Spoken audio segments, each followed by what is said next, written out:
Okay, so the number two then. So you're driving on a single carriageway road, which basically means it's not a two-lane road, like a one-way system, like a dual carriageway. So on a single carriageway road means that you're going to have cars coming towards you in the same, in the same stretch of road. So why should you keep well back while you're following a large vehicle? Yeah, I mean, what they're trying to say here is if you're trying to overtake someone, or you need to see what's up ahead of you. Um, so there's a single carriageway. It's just an ordinary road like that. Okay, so this is it's a large vehicle, and you know, if you want to overtake it, for example, and you want to get a better chance of doing that, or you want to keep an eye on what's going ahead of you, if you sit further back here, your view gives you a better idea. You Mm. see? Yeah. So if you think about it logically, then if you take that away, um,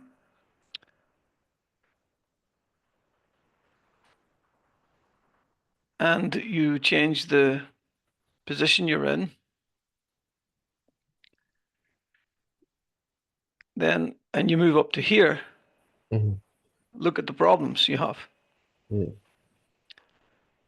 You're not seeing very much as well as that. If you're too close to the vehicle and it brakes, suddenly you'll actually have trouble avoiding hitting it then. So staying well back from a large vehicle in particular, it does allow you to have the visibility that you might need to pass it if you get a chance to do that. They could be a lot slower sometimes than normal. And so, yeah, and the other thing is that if it stops suddenly, you're not going to be too close to it.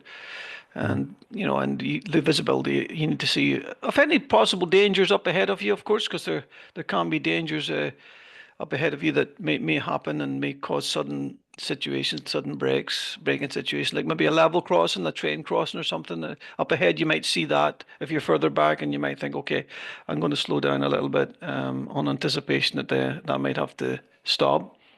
Or you might Mm. see something like a roundabout or, something just, that attacks your attention, a hazard of some type. By staying well back, you can see that possible danger that might occur. So that's the reason behind that. Okay, so this one, it's the old stop line, the white line on the road, but this time it's accompanied with a sign. And, the stop lines, remember, from driving around the testing areas, remember the stop line means on a driving test in particular, you have to stop, don't you? Yeah. You see, you have to stop because you have to take proper observation before you emerge onto the main road. And the reason why it's become a stop line in actual fact is because of that, because it actually is a dangerous road, you see. Were you thinking about something else? Were you like thinking it was something other situation? I think I completely forgot what like value meant, but I Oh, thought, right. You just forgot what the sign sort of meant. yeah, In terms of where you would find it. I mean, yeah, okay. So yeah, the reason why it has that shape, you see, is because it's like if it snows, for example, which is always a way that they describe it. If it snows, or there's bad weather, you can still recognize that you have to stop because of the shape of the sign. That's why it's not a circle sign, you see. yeah. And that's the reason for it. And that was sometimes they actually asked you, "Oh, why did they make it that sign?" And that's, or they might even show you a picture of it. It's the same. It's the same as the octagon. Yeah. The like the boxing arena. That's why Yeah. they call it the octagon. Um, yeah. So it's the same as the octagon. Actually, that's how sometimes people remember it. It's got the same 8 sides, isn't it? One, two, three, four, five, six, seven, eight. Yeah, that's why octagon. Octopus. So there you go. It's a good way to remember it. Octagon, 8 sides, the same as that. And if you see that shape in bad weather conditions, well, you know you're going to stop. And so that's the reason behind it, if that makes sense to you. Uh, Number 7. So if you look at this sign as you come up to it, it's a warning sign, isn't it? First of all, triangular is telling you of something that might be a problem up ahead. And how do you know it's a downhill or uphill? Well, you drive on the left-hand side of the road, and that's a good way of remembering this. And this is why people get this one wrong. So if you think about it, you're driving towards this sign, and you're here, aren't you? Mm. So you're on the left side. That's the right side, isn't it? Yeah. So had this been the other way around, excuse the diagram, it's a mouse. So had you approached this one, you're on the left side. So what does that tell you?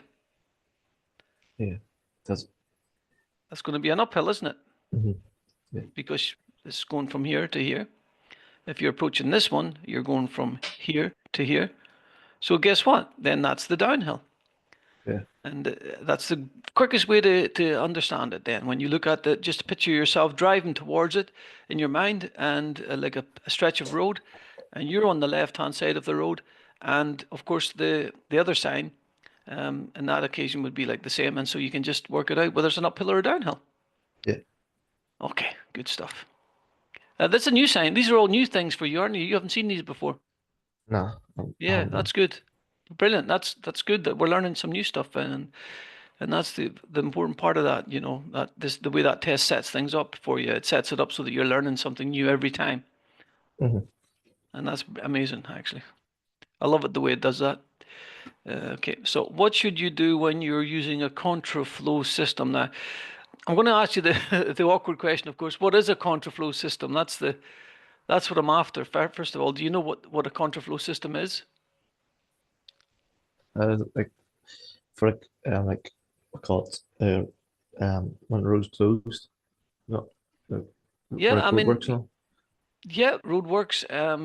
It's a, I mean, I suppose it's a traffic management strategy, a system, of course, where vehicles travel in the opposite direction to the normal flow of traffic.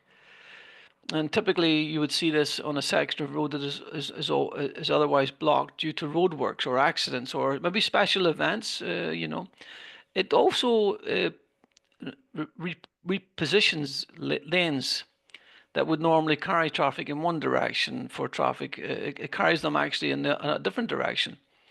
So Mm. let me give you some tips for this one. And so when you listen to the video back, the purpose of it, first of all, is to keep traffic moving when or part of a road is blocked, preventing a complete gridlock, if you like. So the usage of it is as common on motorways. You find it and dual carriageways during roadworks or accidents or special events. So if there's some kind of repair or motor or accident or something on a motorway, they will direct you onto the other side of the road for a short period of time until you pass the temporary obstruction. They can be temporary system or permanent as well. So contraflow systems can be temporary during a few hours of roadworks, or for example, they can be permanent in certain bus lanes or cycle lanes. The signs that you would get in safety, you'll see specifically signs that will show you that we've come across before in our test with a triangle warning and then showing you an obstacle and an arrow pointing you to the other side of the road. You'll see signs like that for the contraflow setup, and the speed limits are usually reduced as well to ensure safety for all road users. So it's important to keep your distance as well from the vehicle in front of you because they might not expect a contraflow system because it's temporary, and all of a sudden they might do something and make a mistake, because of it. So you always keep away Mm. from people if you can. The physical dividers then they have to show you to move across are like cones usually on the road or barriers to basically show you what direction you have to go. And during the duration of a contraflow system can vary from a few hours to several months. So you might get one on a route that you're on. So and then going to the question then. So what should you do when you're using a contraflow system? Is basically to follow where it's telling you to go. The sign is directing you to go. It's directing you to follow the appropriate lane and do it early. Don't wait to the last moment to try to change lanes. You never do that, do you? Yeah. No, that's for sure.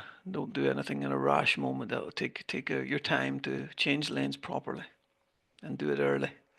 Mirror signal and then mirror maneuver, which means the main mirror, followed by the signal, and then the side mirror to check what's come alongside you, and then you move.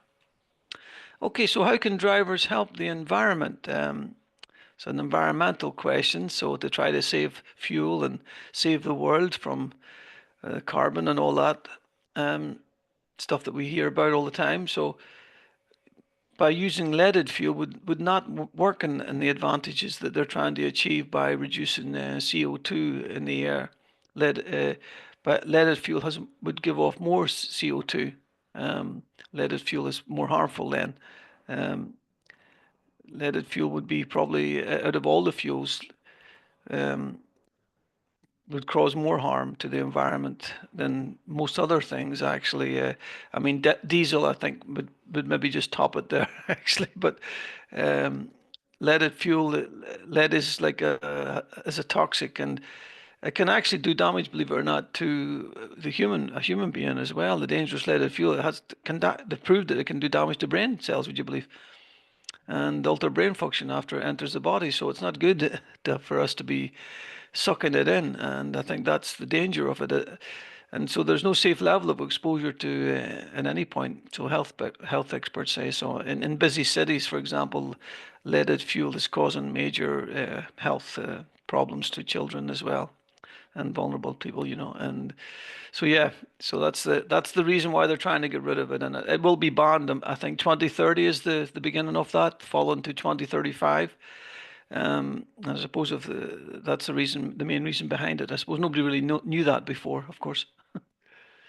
So there you go, a bit of background on it. So yeah, so by not accelerating quickly, by accelerating gently, for example, you're going to use less fuel, aren't you? Yeah. So that's when it comes to the environmental questions that you'll see coming up on quite a lot of these questions. If it's anything to do with the environment, it'll always be less, and not using the acceleration too quickly, and taking your time to get there as opposed to rushing, and driving in an eco-friendly way. That's where that word eco comes from that you see on a lot of the cars and stuff, eco-friendly. And of course, there's an argument, of course, about electric cars, whether the creation of the electricity creates as much problems with as the lead fuel. But when it comes to breathing fumes in, it doesn't for sure. In cities, there's no doubt about that. It's going to save the damage that we just after talking about, which I don't think people actually realize exists really, to be honest with you. Okay, is that okay? Yeah. Yeah, 19 then. Where are we? You're traveling in the left lane of a three-lane motorway. How should you react to traffic joining from a slip road? You're driving in a left-hand lane. Okay, so if you picture the scene now, three lanes. We got this is. Oops, that's a mistake. Let's just take that out so we don't confuse you a wee bit too much. Okay, so um, yeah, so basically there's your three lanes. Okay, 2 and 3. And a slip road is basically how someone can join a motorway, if you like, rather than at the start of it. Um, they can join it like that, you know. And so you might see them coming along here. You're coming this way, and this is your three lanes. So you see this vehicle coming up, and it wants to join to come on here. You see. Yeah. So it's saying to you, you're traveling on the left-hand lane. This is you, and how should you react to traffic joining from the slip road? So this is the slip road here, or sometimes it's called the acceleration lane. So you've got two options really. If you can change over here, you should do, and that would depend on what traffic flow there is coming up behind you. So careful use of the mirrors is important before changing lanes. Or you can adjust your speed, to allow the vehicle either to come in front of you, or if it's very close like that and they're a bit far back, you can maybe accelerate onwards, and make a logical decision about that on moving as you think. It's probably going to be better to change lanes if you can. That's the best option, and be careful when you slow down if you do to let the vehicle out. There's not a vehicle directly behind you, so use of your mirrors is going to be really very important here as well. Okay, so it's quite a dangerous Yeah. situation if you think about it. And so that's why it's came up in your theory test more than once. I think actually we've seen this, haven't we? So it might come up in the real test as well. So be careful when you're changing lanes, but try to let the vehicle out. And you cannot stop on a motorway, of course. That's not allowed. Stopping dead on a motorway or a roundabout to let someone on or anything like that's not allowed. So how's that? Okay. Yeah.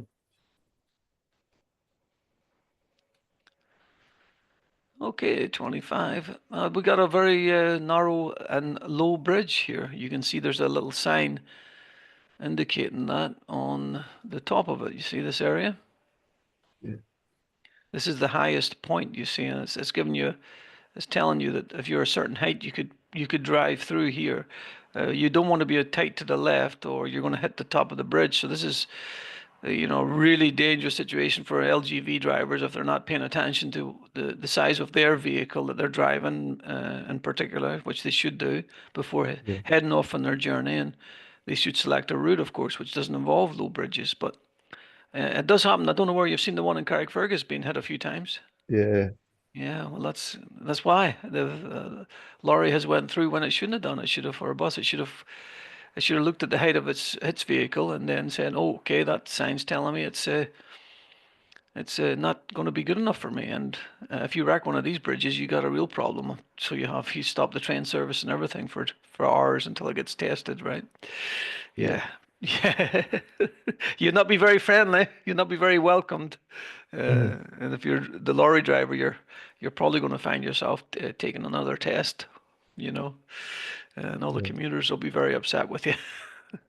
So yeah, and if you ever get to professional driving, and it could happen, you could drive most of these vehicles that we're moving into now. Are a lot, transport vehicles are very big electric type.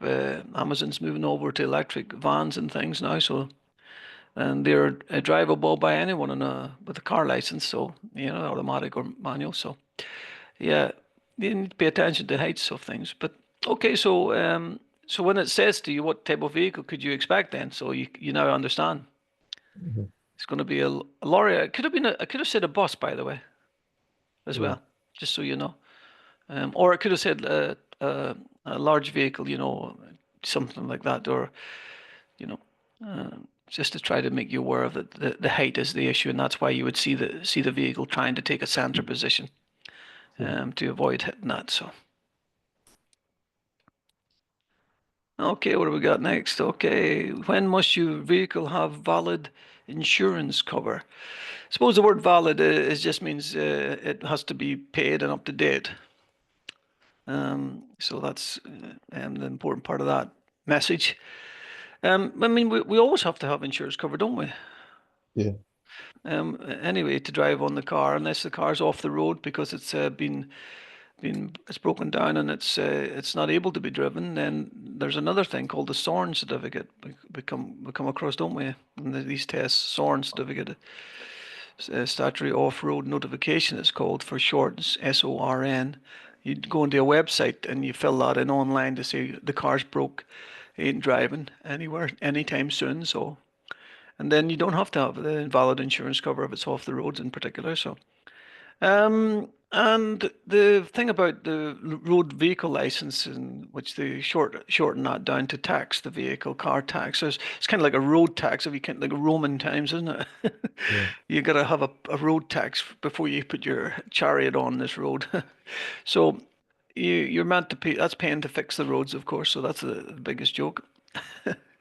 Yeah, the Romans could build better roads than we have, so you wouldn't mind paying the toll tax. But they call it a road tax, so that's exactly what it is. And you can't drive your vehicle on the road, you see, unless you have the insurance and the road tax. And when you go to pay for the road tax, the blockchain technology now, and on the internet, for example, when you go on to book the form, it will not allow you to go ahead and put the tax on the vehicle. Yeah. because it recognizes that you've not got the valid insurance or insurance that's up to date. Is that okay? Yeah. A lot to unpack there, but yeah, Sorn. I see what you've said there with the Sorn. You knew some about it, so. But they always try to ask this one about the tax, the road tax and insurance, or vice versa. You can't do one without the other, if that makes sense. So Yeah. keep an eye out for that. If you see insurance cover and road tax as an answer, or road tax as the question and insurance as the one of the answers, you're not going to be far away if you take that as a guess. If you didn't know the correct answer, Yeah. that would make you definitely get that one more chance of getting it right if you weren't sure. But once you see the word insurance, look for road tax down here. If you see the word tax up here, look for the word insurance down here. And it's Mhm. not a foolproof method, just to be sure. But if you haven't a clue and you think, well, what this is about, then guess what? You might get more right then by doing that. So, we tip for you. Blue, flashing beacons. No, we don't see that very often these days, thank goodness, in NI.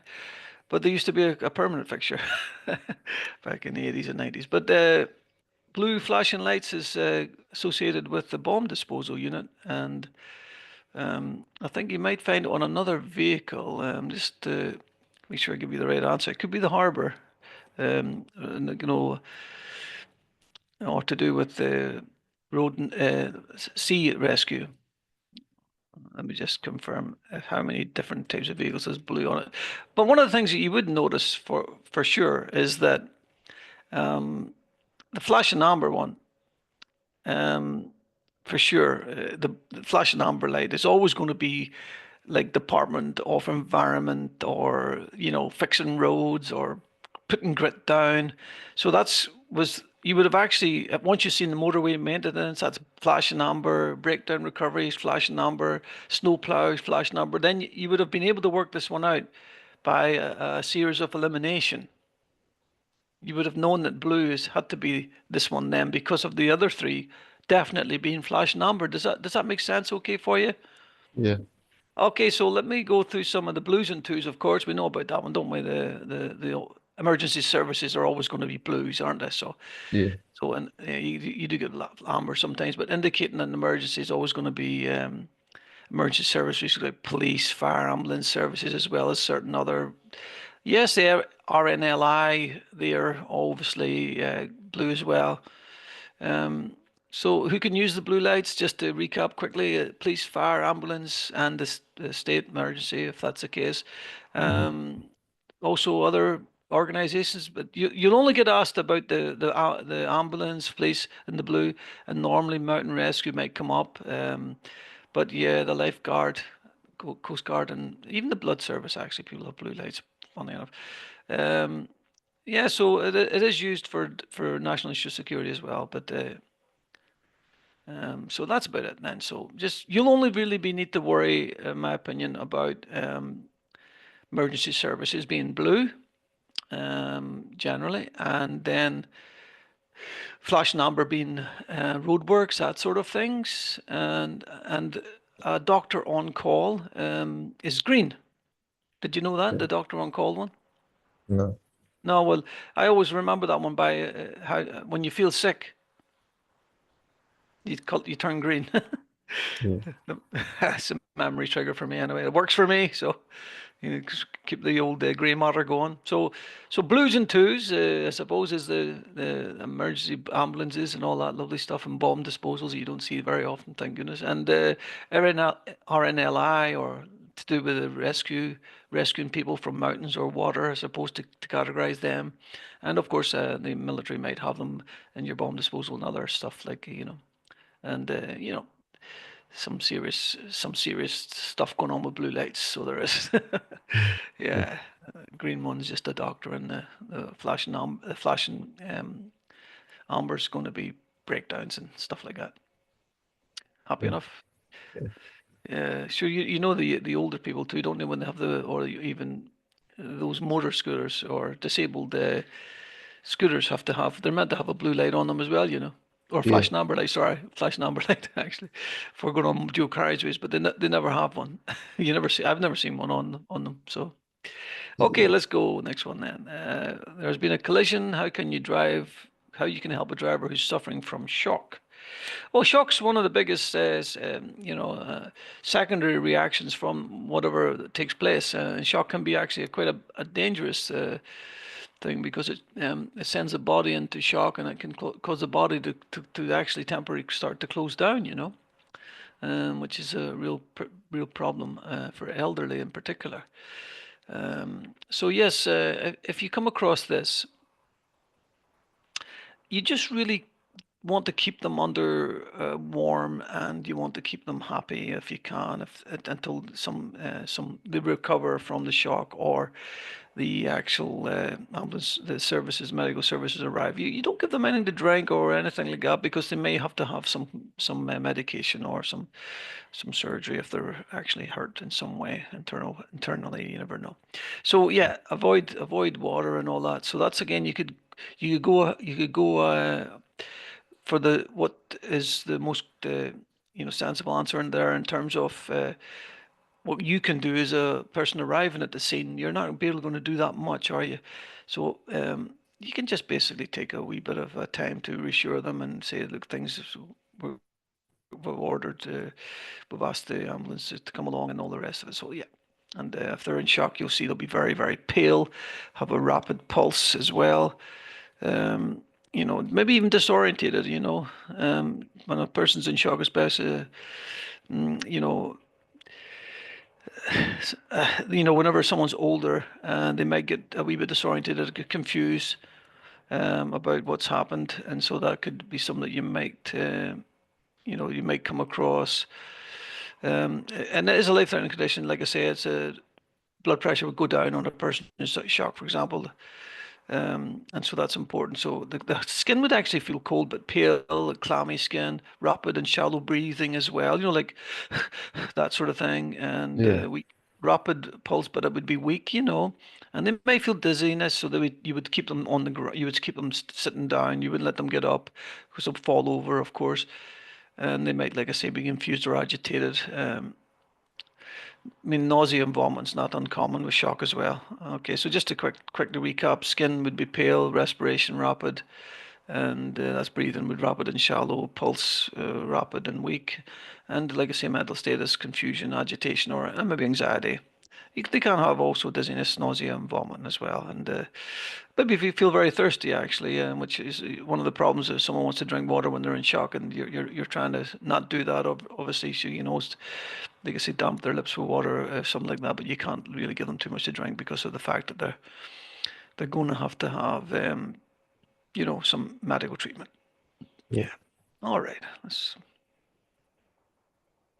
39. You're turning right at a crossroads and an oncoming driver. Oh, this one again. This is kind of a little bit confusing for most people because they're actually telling you to go behind the car, aren't they? Yeah.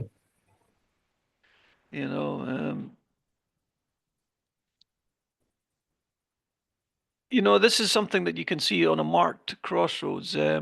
We don't really do it very often, do we? I'll draw the crossroads first of all, and what they're basically saying to you is in some crossroads situations, it's the road markers are laid out for the car that comes this way, to come further down before the turn. Yeah. And in this lane, it's allowing a car to come further up to turn because of the layout. The crossroads isn't perfect, you see. And that they sometimes call it, there's a name they give that, they call that to that's the offside to offside, and they sometimes call it this one, for example, then would be the other way. It's near side to near side, but we don't want to get into that too much. It's more advanced, okay? So let's clear this one and look at what we normally do just to remind you of that so that you don't get confused by the two things. So we on the driving test that you're doing, you won't do this technique, so you won't, This is only on very rare occasions you'll find that they'll have the road markings as well set aside to help you adjust to it, so that you know what to do. But we normally have this one, don't we? Situation where we come up to a crossroads, and if we're coming here, we go that way, and the driver coming this way, goes that way. Yeah. And you can see this is classed as the near side of the vehicle, and this is classed as the near side of the vehicle. So when we turn, that's why they call that near side to near side. See? Yeah. And by doing it the other way that I showed you previous, they actually would call that offside, which is this is the offside of the car. Mm-hmm. You see that? Yeah. And that's what sometimes why they call that two different ways. But when we do it near side to near side. And if the road markings in the crossroads allows for the other method, offside to offside, then yes, by all means, it can be done. You might see that in your driving career. But to be honest with you, the reason why, as you've seen there, offside to offside does give a clearer view of the road. Yeah. So that's why they're saying, what's the advantage of turning behind the other vehicle? As opposed to they haven't said offside, offside. They're just saying what's the advantage of doing that? Well, it means that you have a clearer view of the traffic coming towards you because if you think about it logically, and just do that again to show the why. So if you think about it logically, when we come up this way and we want to go there, and there's a vehicle here going there, we can't see past it. There could be a motorbike here, for example, and we can't see past it, you see. It's blocking our view. You see that? Yeah. So we don't have a very clear view. And that's why when you're doing your driving lesson, you probably have heard me saying to you, is sometimes more likely it's better to allow the vehicle to start to leave so that you can see past it. Mm-hmm. Because when you can see past it, I'll take it away now. So there's the view you have now. You can see past the vehicle, and guess what? There's no danger. So yes, so our technique doing it this way, which is near side to near side, if you like, to um, to use their terms, is safe. Okay, it is safe because all we need to do is make sure that the vehicle that's coming towards us, because that's the only things when you're turning right, that's the only problem you have, is actually either stopped completely or they've actually got out of your road, basically. Yeah. Is that okay? Does that make sense? Yeah, I haven't seen a question like that come up before in Crossroads, to be honest with you, on the Category B test. So it's interesting that they've thrown it in there. It's a bit confusing, actually, but for you probably if you've never seen it before in real life. But that's really, hopefully, the explanation that you need to understand for your level of driving. Mm-hmm. Okay, we'll clear that then if you're happy enough now. And let's move on to the next one then. 43. You're going to turn left from a main road into a minor road. What should you do as you approach the junction? Well, going to turn left from a main road into a minor road. So on the driving world, if you like, we're referring to main roads as being the traffic which is the bigger road, if you like, and a side road will be the lesser of the two. And you can see that this is an example of a main road and a side road. Is that okay? Yeah. Yeah. So you're going to turn left from a minor road, from a main road, sorry, into a minor road. So this is you here, and you want to turn into here. All right, so you want to turn left from a main road into a minor road. What should you do as you approach the junction? You see now, it's giving you options. It's saying keep just left of the middle of the road. Well, that's not going to work because we don't know how big the road is. That could be quite silly actually if we're just sitting here, couldn't we? Yeah. Swing out to the right. You never swing out anywhere because someone coming up behind you will be surprised by that. You try to maintain the same position. Now, I've drawn this very close in actually to the curb, which is obviously not ideal. So I'm going to just take that out a wee bit just to give you a better idea of what that would look like. And it would sort of be just, your normal road position, if you like. It's around about between maximum 1 meter from the curb.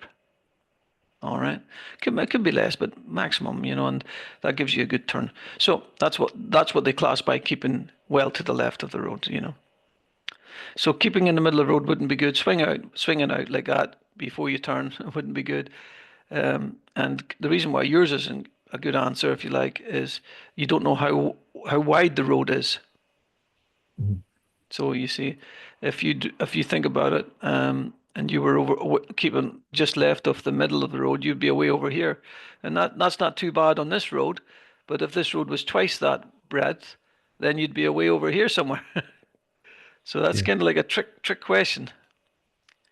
So you always want to just keep to the left and no swinging out.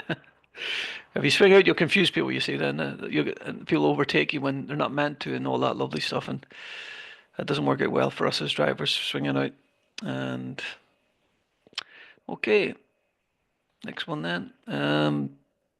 What shape are the traffic signs giving orders?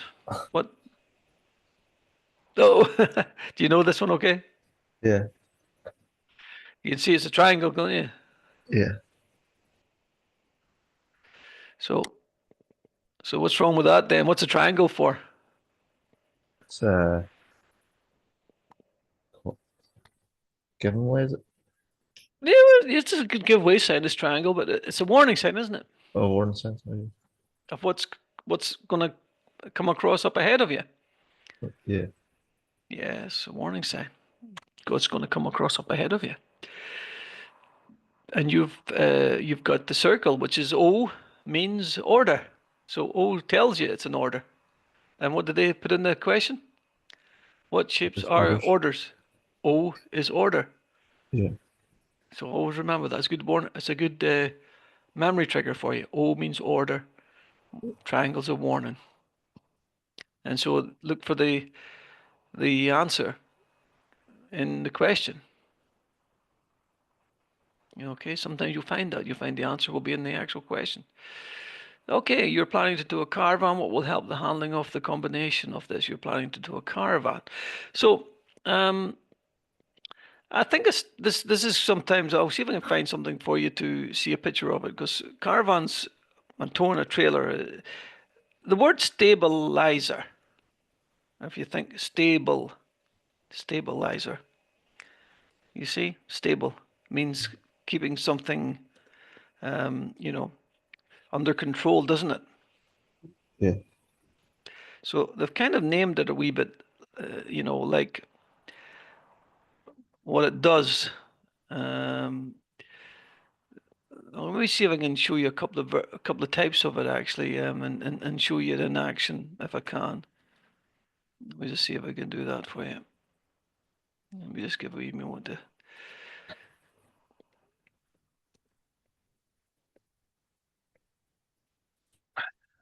Okay. Okay, let me see if we can see a decent video of it.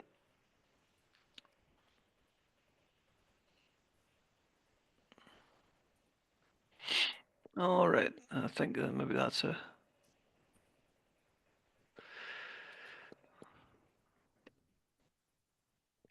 And the other things that they have on caravans are that have you heard of a jockey wheel? No, no. A jockey wheel is actually just like a little wheel which um, allows you to move the trailer around, you know, without having to lift the weight of it yourself. And yeah, and you'll find them sort of things come along with caravans, you know. I've got a wee thing here for a wee video up here now in a moment, and share it with you and let you have a look at it. Okay. Although not a legal requirement, Can you most see that owners okay? regard a stabiliser as an essential piece of equipment. We can, of course, supply and fit a suitable unit or transfer your old one on collection. If this is your first tourer or you're considering upgrading your existing stabiliser, then the following introduction may be helpful. The purpose of the stabiliser is to dampen the movement of the outfit around the articulation point, that being the toe ball. It does this by creating a resistance as the hitch moves over the toe ball, both up and down and side to side. The result is a smoother, more confident ride. However, the stabiliser will not compensate for a poorly matched or badly loaded outfit. This is a typical leaf type stabiliser I've got here. It fits into a bracket mounted onto the car, and the leaf rotates on a centre pivot pin. Between the metal discs are friction discs, which, once tensioned, provide the resistance.